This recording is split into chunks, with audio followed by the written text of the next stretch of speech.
বলেই চলে এসেছি রান্নাঘরে, কারণ যতই ঘুরি ফিরি না কেন সবশেষে আসতে হবে কিন্তু এখানেই। আসলে খুন্তি না নাড়লে খাওয়াবেটা কে বলো?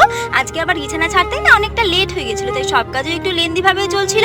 এরপর স্নান সেরে দুজনে একসাথে খাবার খেয়ে ও বেরিয়ে গেল অফিসে, আর আমি শাড়ি দুটোকে না বের করে রাখছিলাম।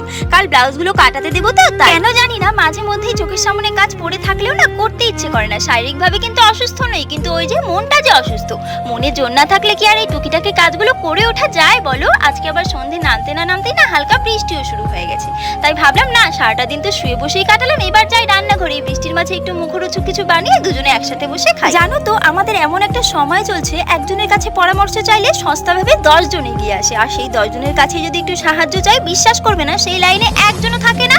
সত্যি আজ বুঝি সাহায্যের হাতটা ঠিক কতটা দামি।